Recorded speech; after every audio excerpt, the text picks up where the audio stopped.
Matias, Mas Ivan, Paskah tahun ini serasa berbeda sekali ya semenjak adanya wabah corona.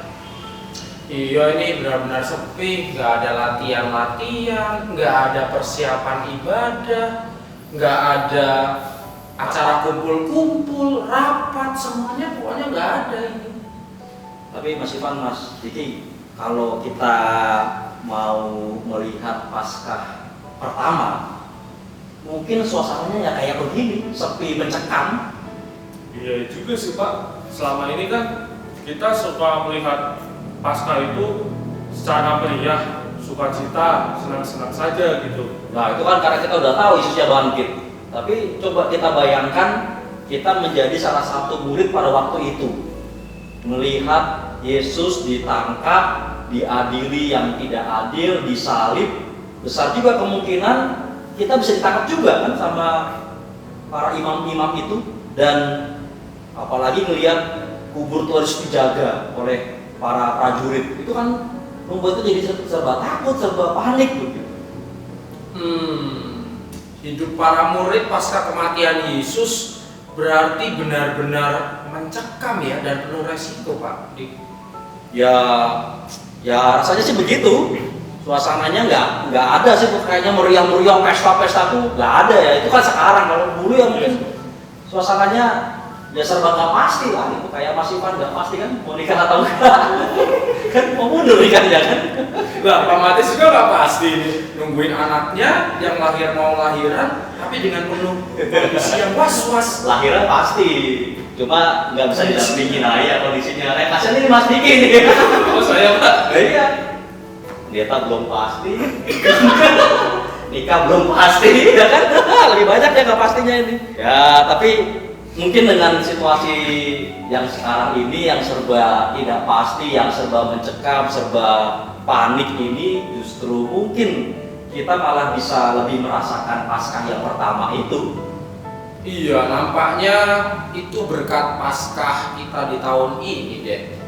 Dengan menghayati ketakutan, kecemasan, kebimbangan, kepanikan, kita mungkin bisa lebih merasakan bagaimana para murid saat itu ya juga bersuka cita kalau hari ini menghayati kebangkitan Tuhan kita Yesus Kristus. Iya sih Mas, benar. Jadi ada perubahan yang tadinya berputus asa, tidak berpengharapan, sekarang jadi berpengharapan. Kita semua percaya bahwa Tuhan itu bekerja melalui cara dan tindakan yang terkadang di luar nalar kita dan tidak kita duga. Ya itu dia. Aku setuju itu, sepakat. Memang cara Tuhan tuh kadang unik gitu. Aku tuh nggak pernah bisa membayangkan jadi pendeta YouTuber. Sekarang gara-gara corona harus rekaman khotbah, malah disuruh rekaman nyanyi juga gitu kan. Ini kan jadi ya berkah juga gitu kan. Nanti selesai khotbah, karena kita sudah terbiasa nih rekaman seperti ini, selesai khotbah bukannya amin, malah ngomong jangan lupa ya like, share, dan subscribe-nya. Tapi makanya Mas Ivan, jadi demikian meskipun Paskah kita ini berbeda pada tahun-tahun sebelumnya, namun sangat terasa ya pengharapan akan kebangkitan Yesus itu. Pengharapan. Benar kayaknya. Kita di Paskah tahun ini diajak Tuhan untuk menghayati dan bergumul tentang pengharapan. Karena bukankah Paskah itu bukan hanya berbicara tentang masalah kesukacitaan, bukan hanya keselamatan, bukan hanya masalah penebusan, tetapi kayaknya juga berbicara tentang masalah pengharapan. Ya udah kalau gitu silakan dilanjut khotbahnya, dipakai dulu jasnya. Mas Ivan ya. Terima kasih. Ya. Selamat pagi Bapak Ibu yang dikasihi oleh Tuhan dan seluruh anggota keluarga yang terus dicintai oleh Sang Pemilik hidup. Pemaknaan Paskah yang kental akan nuansa pengharapan sebenarnya jelas manakala kita menelusuri sejarah perayaan Paskah yang dihayati dalam perjalanan bangsa Israel. Christoph Barth dalam bukunya Teologi Perjanjian Lama mengungkapkan bahwa tradisi Paskah merupakan tradisi iman Israel yang paling kuno yang berkaitan langsung dengan identitas mereka sebagai umat Allah baik secara teologis maupun politis, melalui peristiwa keluaran dari tanah perbudakan, yaitu Mesir. Oleh karenanya, menurut catatan Eusebius dari Kaisarea, pada masa itu umat Israel yang ditindas oleh Firaun Ramses yang kedua berlangsung sekitar 430 tahun. Bisa kita bayangkan semua bagaimana ada sebuah umat yang berada dalam sebuah kondisi yang tertindas selama itu. Tentu bukanlah sebuah hal yang mudah bagi umat Israel. Tentu ada perasaan ketakutan, ada perasaan kecemasan, keputusasaan, bahkan mimpi untuk lepas dari penjajahan tidak dapat mereka bayangkan karena mereka pikir itu adalah mimpi yang mustahil. Namun peristiwa Paskah membuktikan adanya kesediaan Allah untuk ambil bagian dalam setiap kerisauan manusia yang adalah umatnya, dan memberikan bangsa Israel saat itu pengharapan akan masa depan yang jauh lebih baik bersama dengan Allah. Lebih jauh, jika kita mau menelusuri karya Allah ini, menelusuri pemaknaan Paskah yang berbicara tentang pengharapan dalam sejarah tradisi bangsa Israel, tradisi Paskah juga pernah dimaknai kembali sebagai peristiwa perayaan akan sebuah pengharapan. Saat Nabi Ezra menyerukan kembali untuk merayakan Paskah sebagai bentuk ungkapan syukur karena bebasnya mereka dari kondisi pembuangan di Babilonia selama kurang lebih 50 tahun, yang dituliskan dalam Ezra pasal yang ke-6. Dua kisah pemaknaan Paskah yang boleh saat itu dirasakan oleh umat Israel menunjukkan dengan jelas bagaimana Paskah bukan hanya berbicara tentang keselamatan, namun juga berbicara tentang hadirnya pengharapan lewat kesediaan Allah untuk turut serta dalam perjalanan kehidupan manusia. Kepedulian Allah yang terus merawat manusia dalam ketakutan dan keputusasaan dalam berita Paskah memuncak. Manakala hari ini kita merefleksikan Injil Matius, pengharapan nampak jelas diberitakan bagi mereka yang terus menyandarkan kehidupannya di dalam Allah lewat peristiwa kebangkitan Tuhan kita Yesus Kristus. Injil Matius membuka kisah ini dengan sebuah narasi yang demikian. Setelah hari Sabat lewat, menjelang menyingsingnya fajar pada hari pertama minggu itu, pergilah Maria Magdalena dan Maria yang lain menengok kubur itu. Para perempuan ini tentu mewakili seluruh perasaan yang dialami oleh para murid lainnya.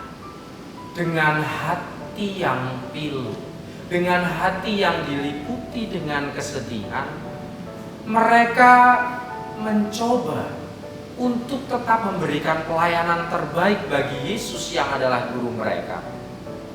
Oleh karenanya, dalam pembukaan peristiwa kebangkitan Yesus, Injil Matius menghamparkan kisah kepada kita, narasi tentang hilangnya harapan yang dirasakan oleh para murid pada saat itu setelah Yesus dijumpai oleh kematian. Namun kepiluan hidup yang saat itu dirasakan kita lihat segera berakhir.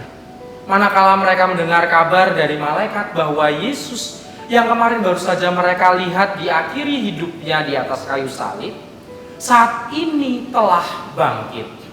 Ia yang adalah Raja, Ia yang adalah Allah sendiri, menunjukkan kuasanya atas kehidupan dan kematian yang seharusnya mengikat seorang manusia.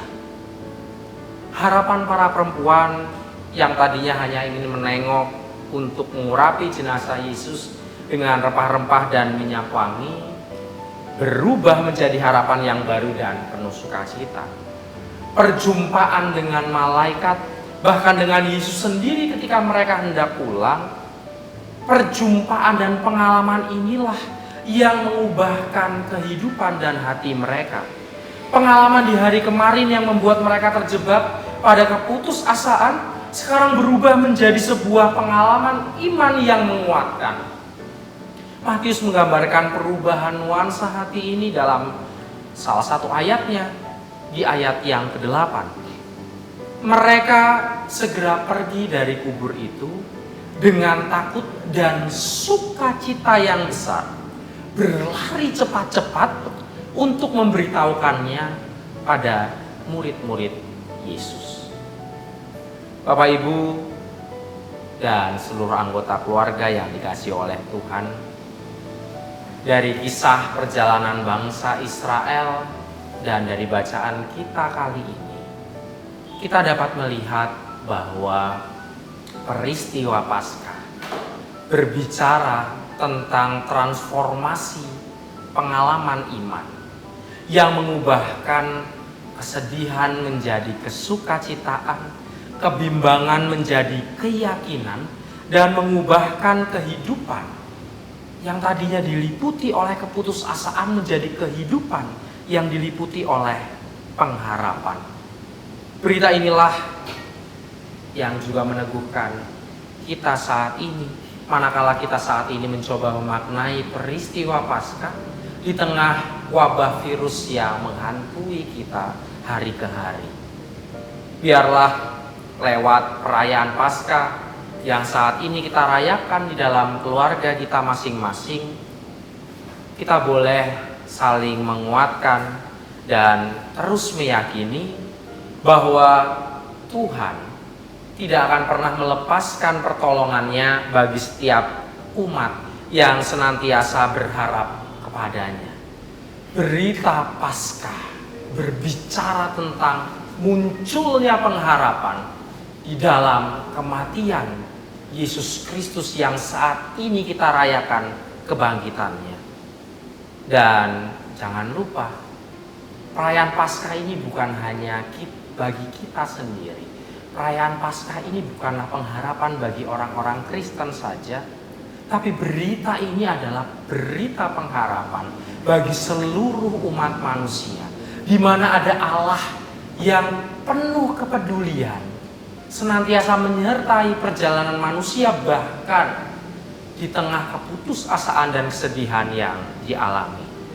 Oleh karenanya, bagikanlah berita pengharapan ini kepada setiap orang yang kita jumpai, sehingga kita semua terus dimampukan untuk menjalani masa-masa sulit ini.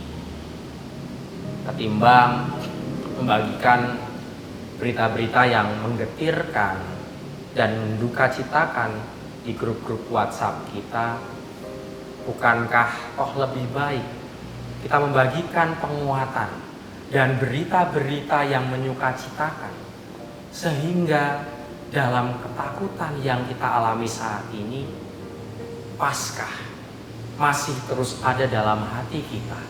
Paskah masih terus berbicara tentang bagaimana kita meletakkan pengharapan kepada Tuhan. Oleh karenanya, mari kita menghayati perayaan Paskah di tahun ini dengan terus meletakkan pengharapan kita sembari membagikan pengharapan itu kepada banyak orang. Selamat Paskah, selamat terus berharap kepada Tuhan Sang Pemilik hidup. Amin.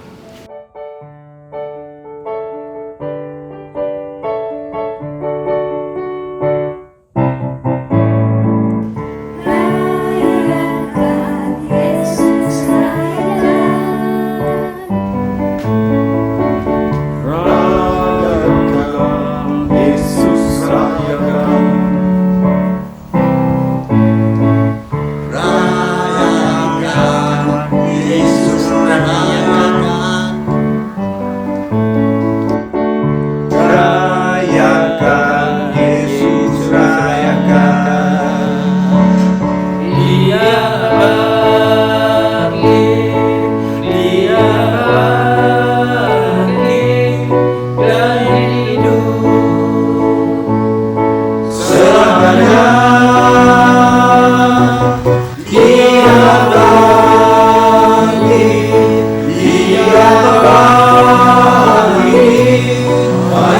rayakan, marilah rayakan kebangkitan Tuhan.